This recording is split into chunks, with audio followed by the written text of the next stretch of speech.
Assalamualaikum warahmatullahi wabarakatuh. Berjumpa lagi dengan kami di channel Sajadah Kiai. Kali ini kami akan membahas kisah Khubayb bin Adi yang disalib hingga ditelan bumi. Suatu hari sekelompok orang kafir datang menemui Rasulullah dan berkata bahwa mereka telah memeluk Islam.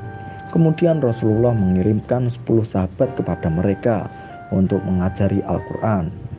Ternyata sekelompok kafir tersebut membunuh para utusan Rasulullah tersebut, kecuali Khubayb bin Adi yang berhasil melarikan diri, dan bersamanya ada seorang sahabat bernama Zaid bin Dasinah. Namun sayangnya aksi pelarian tersebut gagal dan keduanya ditawan.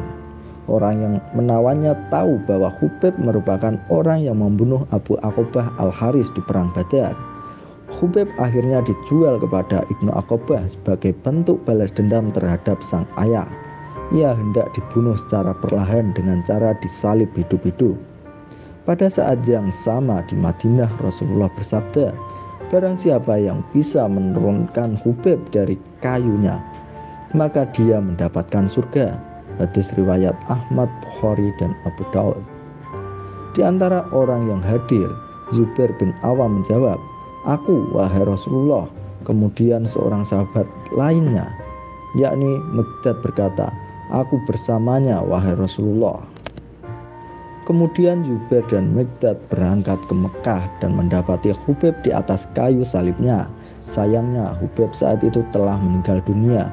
Tubuhnya dikelilingi dan dijaga oleh 40 orang Quraisy. Kedua sahabat tersebut kemudian menunggu hingga orang-orang Quraisy lalai.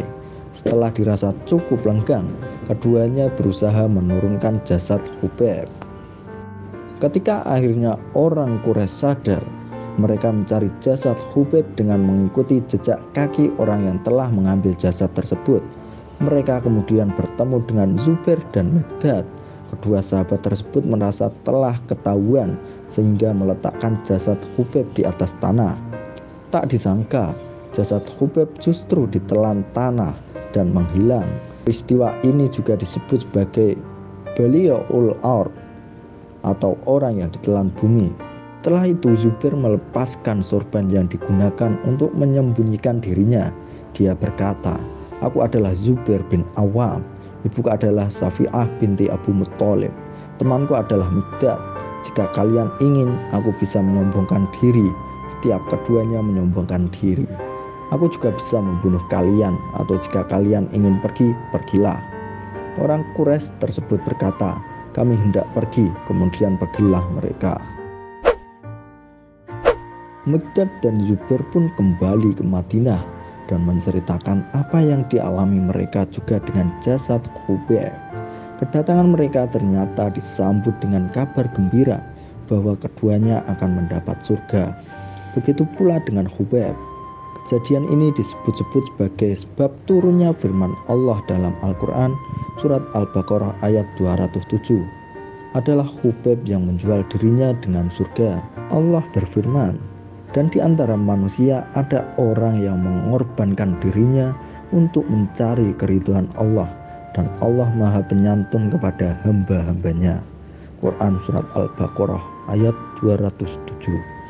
Pada saat orang Quraisy hendak membunuhnya, Khubayb berkata, "Tunggulah, aku ingin sholat 2 rakaat." Setelah selesai, Khubayb melihat orang Quraisy seraya berkata, "Demi Allah, jika bukan karena aku takut kalian bunuh, maka aku akan menambah sholat sehingga waktu eksekusi pembunuhanku akan berlangsung lama." Kemudian Khubayb berdoa, "Ya Allah, hitunglah jumlah mereka, bunuhlah mereka satu persatu, jangan biarkan satupun dari mereka." Di tengah keadaannya yang tersalib dan dihujani anak panah, seorang pemuka Quraisy mendatanginya dan berkata, "Sukakah engkau bila Muhammad menggantikanmu semata engkau sehat bersama keluarganya?" Khubayb menjawab, "Demi Allah, tak sudi aku bersama anak istriku selamat menikmati kesenangan dunia, sementara Rasulullah terkena musibah walau oleh sepotong duri." Sebelum akhirnya dibunuh, Khubayb berbisik, "Aku tidak peduli ketika aku dibunuh dalam keadaan muslim. Di tempat mana saja nyawaku hilang karena Allah." Demikian ini karena Allah, kalau Dia berkehendak akan memberkahi seluruh anggota tubuh yang terkoyak. Demikianlah keteguhan Hubaib dalam menjaga iman dan Rasul-Nya. Balasan surga dan segala keindahan di dalamnya telah menanti Hubaib. Wallahu a'lam. Terima kasih telah menonton video kami. Jangan lupa like, comment, share, dan subscribe channel Sajadah Kiai, serta bunyikan loncengnya agar tidak ketinggalan video-video terbaru kami. Dengan mensubscribe berarti Anda mendukung channel kami, serta membuat kami lebih semangat dan konsisten dalam membuat video-video terbaru. Wassalamualaikum warahmatullahi wabarakatuh.